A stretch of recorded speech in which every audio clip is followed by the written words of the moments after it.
నమస్కారం, welcome to I dream. ధర్మ మార్గం విత్ విజిత కార్యక్రమానికి స్వాగతం.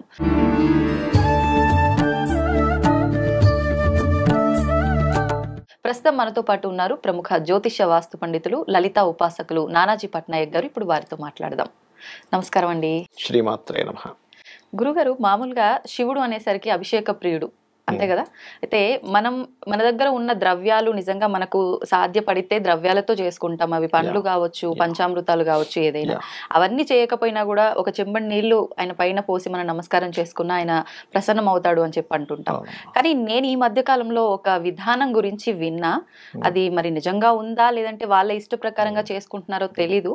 మామూలుగా భస్మంతో అభిషేకం చేస్తుంటాం కదా శివుడికి, దాంట్లో పచ్చకర్పూరం కూడా కలిపి చేస్తారు అని చెప్పి విన్నాను. అది నిజమే అంటారా? ఉంది ఆ విధానం అనేటువంటిది. ఎందుకు ఆ విధానం, దేనికి సంబంధించి చేస్తారు? యాక్చువల్గా పచ్చకర్పూరం చలవ కోసం వాడతారు. చలవ కోసం. మన అభిషేకం చేయడానికి కూడా ముఖ్య కారణం ఏంటంటే శివలింగం ఏదైతే ఉందో ఈ విశ్వం మొత్తం ఒక అండాకారంలో ఉండేటువంటి రూపం శివలింగం అంటే. ఓకే, అభిషేకం చేయడం ఎందుకు అంటే ఈ విశ్వం మొత్తం చల్లగా ఉండాలి, ఈ విశ్వం మొత్తం నిండి ఉన్నటువంటి పరమేశ్వరుడు ఈ రూపంలో ఉన్నందుకు అతనికి అభిషేకం చేస్తున్నాం. Point number 1. ఈ అభిషేకాలు కూడా చాలా రకాలు ఉన్నాయి. అంటే ఒక్కొక్క అభిషేకానికి ఒక్కొక్క ఫలితం ఉంది శాస్త్రంలో. అందులో మళ్ళీ ఒక్కొక్క లింగానికి అభిషేకం చేయడం వల్ల ఒక్కొక్క ఫలితం ఉంది. అయితే నేను మీరు ఇందాక అడిగినటువంటి ఏదైతే ఈ భస్మ అండ్ పచ్చకర్పూరం కలిపి చేసేది ఏదైతే ఉందో ఇది పర్టికులర్గా 2 విషయాలు నెరవేరడానికి చేస్తారు. ఒకటి, వాళ్ళ జీవితంలో ఏదైతే విముక్తి కలగటం లేదో, ఈ ప్రాబ్లంతో నేను చాలా ఫేస్ చేస్తున్నానండి అంటుంటారు చూసారా, విముక్తి కలగడానికి ఆ విముక్తి కూడా చాలా సునాయాసంగా కలగడానికి అంటే అది ఏ రకంగా అయినా సరే. ఇప్పుడు చాలా మంది చూడండి, మనం ఈ ప్రాబ్లం క్లియర్ అవ్వాలి కానీ ఎక్కువ స్ట్రెస్ లేకుండా క్లియర్ అవ్వాలి, ప్రశాంతంగా అవ్వాలి అంటాం. అలా ప్రశాంతంగా ఆ యొక్క సమస్య తీరడానికి భస్మలో కొంత పచ్చకర్పూరం కూడా వేసి అభిషేకం చేస్తారు. అయితే ఇందులో సహజంగా ఓం నమ శివాయ అనేటువంటి నామం ఏంటంటే శివుడు మంగళకరుడు కాబట్టి ఆ శివుడికి నేను నమస్కరిస్తున్నాను అని మీరు ఎప్పుడైతే ఎవరైనా మనసులో అనుకుంటే ఈ విశ్వం మొత్తం నిండుంది. స్థానువు ఆయనకి పేరు. రకరకాల పేర్లలో స్థానం అంటే నిండి ఉన్నాడని అర్థం. స్థానం అంటే కదలడానికి కూడా చోట్లేనంతగా నిండి ఉన్నాడు. అలా నిండి ఉన్నటువంటి శివుడికి నేను, మంగళకరుడైన శివుడికి నేను నమస్కరిస్తున్నాను కదా.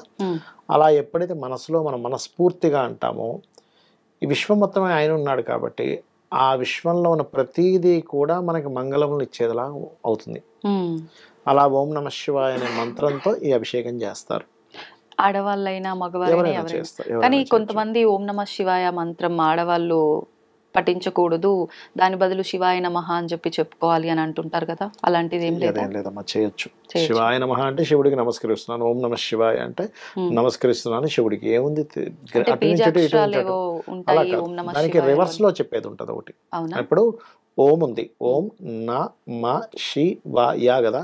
ఇప్పుడు రివర్స్ రాను దాన్ని, యా నమ శివాయ రివర్స్ లో తీసుకురండి. ఫస్ట్ లాస్ట్ లో ఫస్ట్ తీసుకోండి యా, దాని తర్వాత షి వా, యా వాషి నా మాన, యావాషి మాన ఓం.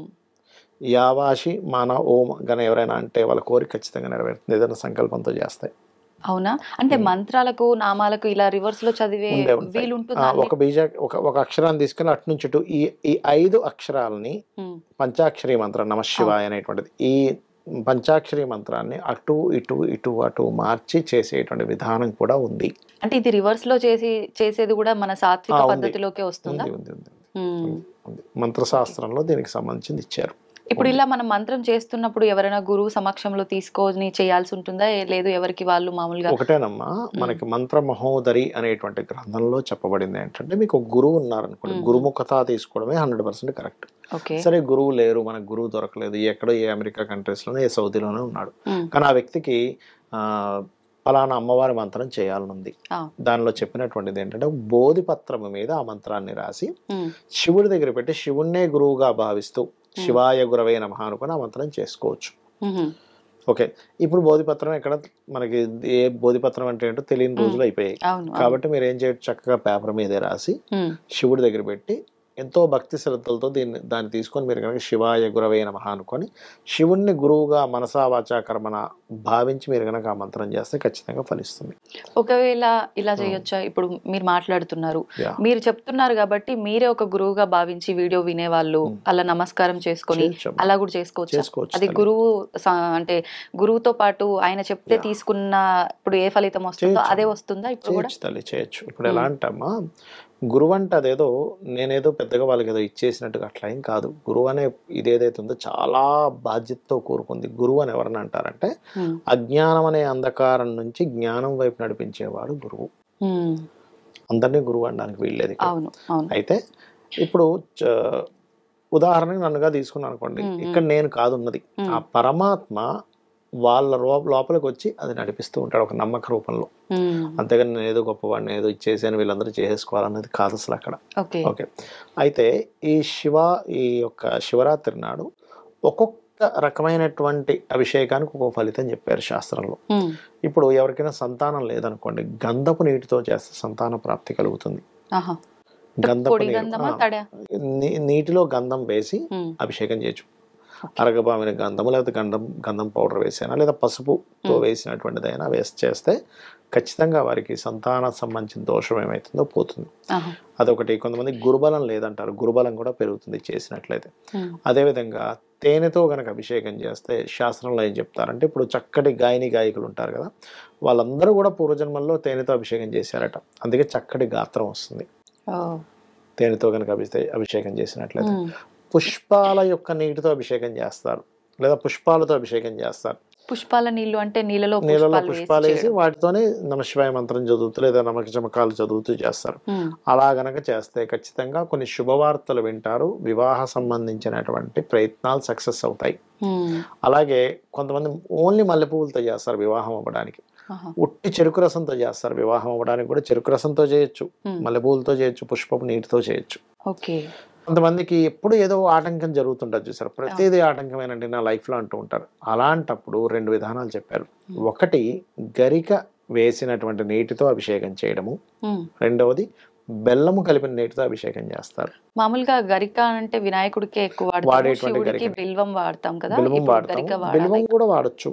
బిల్వం వాడడం వేరే పద్ధతి, ఆటంకాలు తొలగడం కోసం ఇది గరిక నీటితో చేయడం అనేటువంటిది.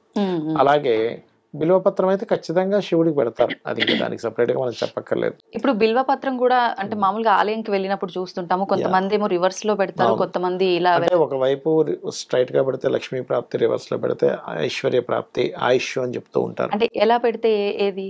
ఇప్పుడు బిల్వము పైన ఆకు రూపంలో కనబడుతుంది. ఆకు 2 రకాలు ఉంటదమ్మా, లోపల వైపు బయట వైపు ఉంటుంది. ఇలా పెడితేనేమో ఐశ్వర్యం అంటారు, ఇలా పెడితే ఆయుష్ అంటూ ఉంటారు, అట్లా అన్నమాట. అలాగే మరొకటి ఏంటంటే ఇక్కడ ఇవన్నీ ఒక ఎత్తు అయితే, మళ్ళీ శివలింగాన్ని ఏ లింగానికి ఆరాధన చేస్తూ ఫలితం అని చెప్పారు. మనకి బిందులింగం అని ఉంటుంది, ఒక ప్లేట్ మీద చిన్న బిందువులా ఉంటుంది, దానికి గనక అభిషేకం చేస్తే మోక్షము అని చెప్పారు శాస్త్రంలో. ఇవి శివపురాణంలో ఉన్నటువంటి అంశాలు ఇవన్నీ కూడా. అదేవిధంగా స్ఫటికలింగానికి చేస్తే కోరికలు తీరుతాయట. స్ఫటికలింగము లేదా పాదరస లింగానికి. ఎవరికైనా వ్యాపారంలో అభివృద్ధి రావాలి, చాలా పెద్ద పెద్ద ఇండస్ట్రీస్ ఉంటాయి, కొన్ని వేల కోట్లలో నడిపిస్తుంటారు, అలాంటివి నడిస్తే ఎంత బాగా లాభం వస్తుందో, నడవకపోతే కూడా అంత నష్టం వస్తుంది. అలాంటి వాళ్ళు కనుక భరించగలరు అనుకుంటే బంగారు లింగానికి కనుక 41 రోజులు కనుక అభిషేకం చేస్తే వాళ్ళకి వ్యాపార అభివృద్ధి ఉంటుంది. అయితే భక్తి శ్రద్ధలతో చేయాలి, ఏదో చేస్తున్నాము అవుతుందో లేదో ఈ అపనమ్మకంతో చేయొద్దు. ఎందుకంటే అమ్మా, మీరు గనక ఒక పూజ చేసేటప్పుడు ఖచ్చితంగా అక్కడ దేవత వస్తుంది, 100% వస్తుంది. అంటే మంత్ర రూపంలో మనం ఉచ్చారణ చేసినప్పుడు నాకేమీ తెలియదు, మామూలుగా నాకు నచ్చినట్టు నేను మీరు ఎలా చేసినా మీ భక్తి ప్రధానం అక్కడ. ఓకే, మీరు చేశారంటే అక్కడికి వస్తుందమ్మా, అంతే. ఒక ఫోన్ని కనుక మనం రింగ్ చేసినప్పుడు అవతల వాళ్ళకి సిగ్నల్ ద్వారా వెళ్ళిపోయి అక్కడ ఎట్లా అయితే వాళ్ళకి రింగ్ అవుతుందో ఫోను, మీరు ప్రారంభించగానే వస్తాడు అక్కడ భగవంతుడు, గుర్తుపెట్టుకోండి. అది అట్లాగే ఏంటంటే ఒక్కొక్క దానికి ఒక్కొక్క ఫలితం. ఇప్పుడు ఈ పచ్చకర్పూరము ఇది ఏంటది విభూది అన్నారు కదా, ఇది ఏ సమయం ఏమైనా చూసుకోవాలా? ఒకటమ్మా, శివుడికి ఎప్పుడైనా సరే మనకి మాస శివరాత్రులు లేకపోతే ఇలాంటివి వచ్చినప్పుడు లింగోద్భవ సమయంలో బెస్ట్. అంటే అర్ధరాత్రి సమయంలో బెస్ట్ అన్నమాట. లేదంటే మామూలుగా పొద్దున్నప్పుడు చేసుకోవచ్చు, ఉదయం పూట. ఇప్పుడు ఈ రోజు మాస శివరాత్రి ఉంది అంటే ఈ రోజు నైట్ 12 ఆ టైంలో చేయాలా, ముందు రోజు నైట్ చేయాల్సి ఉంటుందా? శివరాత్రి గడియలు కొన్ని ఉంటాయి, ఇది ముందు రోజు చేస్తారు యాక్చువల్గా, అంటే తెల్లవారితే అదనగా చేస్తూ ఉంటారు. అవును. ఓకే. ఈ విధానం మాస శివరాత్రి టైంలో లేదంటే మనం శివుడికి ఇంట్లో అభిషేకం చేసుకుంటున్న టైంలో ఎప్పుడైనా ఆచరించుకోవచ్చు. క్యాలెండర్ లో చూస్తే మాస శివరాత్రి వస్తుందమ్మా, ఆ రోజు నైట్ చేసుకోవచ్చు మీరు యాక్చువల్గా. అంటే ఇది ప్రత్యేకించి శివరాత్రి రోజు మాస శివరాత్రి రోజే చేసుకోవాలా, లేదు అంటే నేను రెగ్యులర్ గా అభిషేకం చేసుకుంటా నాకు ఇంట్లో శివలింగం ఉంది అనుకున్న వాళ్ళు ఎవరైనా ఎప్పుడైనా చేసుకోవచ్చా? శాస్త్రంలో చెప్పింది రోజు చేయమని చెప్పింది. దానికి చరలింగము అని ఉంటుంది. అంటే మీరు ఒక పెట్టెలో పెట్టుకొని శివుణ్ణి, నందిని, ఆ అభిషేకానికి ఉండేటువంటి ద్రవ్యాలన్నింటినీ మోసుకొని తిరుగుతుంటారు. చరలింగం అసలు మనల్ని ఎప్పుడు క్యారీ చేయమని చెప్పింది. అంటే మీరు ఏ ఊర్లో ఉన్నా చేయొచ్చు. ఇంకొక విషయం ఏంటంటే, ఇది శివపురాణంలో ఉన్నటువంటి విషయం, ఇదంతా వాయుపురాణంలో ఉన్నటువంటి విషయం. ఇప్పుడు మీరు తీసుకెళ్ళలేదమ్మా, ఏ ట్రైన్లోనే వెళ్తున్నారు, అయ్యో మీకు అభిషేకం చేయాలి, పక్క వాళ్ళ దగ్గర మీరు అక్కడ చేయొచ్చు, తప్పేం కాదు, చేసుకోవచ్చు. అది కంపల్సరీ క్యారీ చేయమని చెప్పింది శాస్త్రం. కొంతమంది మీరు ఇలా అన్నారు కాబట్టి పక్కన వాళ్ళ దాంతో అయినా మనం చేసుకోవచ్చు అభిషేకం అన్నారు. కొంతమందికి కొంచెం స్వార్థం ఉంటది, అంటే మా ఇంట్లో పూజ వాళ్ళతో చేపిస్తే లేదంటే మా దగ్గర ఉన్న విగ్రహంతో వాళ్ళతో చేపిస్తే మాకెక్కడ పుణ్యం రాదు అని చెప్పి, అది అపోహగా తీసుకోవచ్చు అంటారా? 100% అపోహ అది. ఇంకోటి ఏంటంటే, అసలు అలా స్వార్థంగా ఉంటే ఫస్ట్ శివుని యొక్క అనుగ్రహం కలగదు. మీరు ఎప్పుడైతే వాళ్ళకి చేయమని ఇచ్చారో అప్పుడు మీకు ఇచ్చే శివానుగ్రహం మరింత రెట్టింపు అవుతుంది. ఎందుకంటే మీరు వాళ్ళకి కూడా చేసుకోవడానికి ఇచ్చారు, మీకు కొత్తగా మీ జేబులోంచి పోయేది లేదు అక్కడ. శివానుగ్రహం శివుడు ఇచ్చేది, మీ చేతిలోంచి మీ దగ్గర ఎక్కడ పోతుంది. అది సంతోషం అండి, చాలా మంచి విషయాలు తెలియజేశారు, ధన్యవాదాలు. శ్రీమాత్రే నమః.